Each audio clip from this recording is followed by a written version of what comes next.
In this video, I'll show you how to set up your HP LaserJet M234sdw using a USB cable with your computer. This works with PC or Mac computer. So let's get started. By the way, this cable does not come included in the box. You'll have to purchase it separately.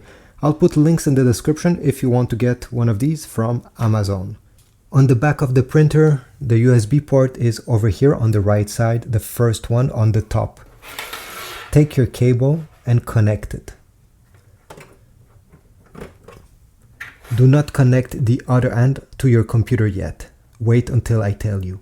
Then go on your web browser of your computer, go on Google and type the name of your printer, HP M234sdw and driver. Type enter and the first website should be one from the official HP website.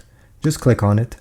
Here it will detect your system. This is Windows 10, but if it's not the right one, you can choose a different OS by clicking here.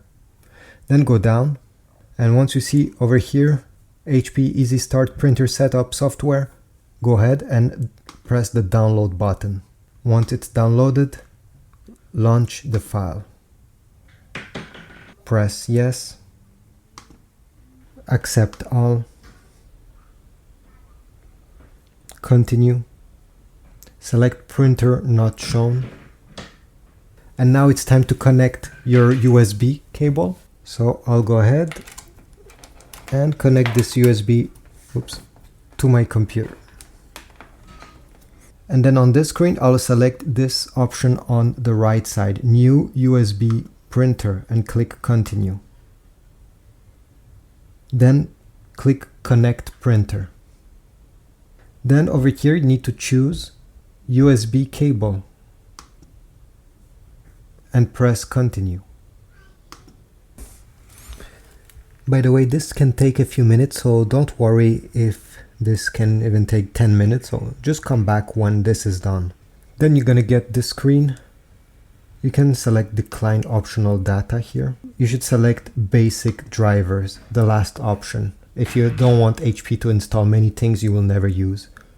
Press continue and wait. Press yes, yes, and at the end you should get this green check mark just telling you that everything is great. Press and go online. Now if you open a document that you want to print, open the print dialog. On top select your HP printer. Make sure these settings are okay. Press print. And it should work. This printer is able to print very quickly. I really like that, especially when it's connected with a cable. There's not this lag that you experience when connected with Wi-Fi. So this is about it. I hope this was useful. If so, please leave a like, subscribe, and I'll see you in the next video.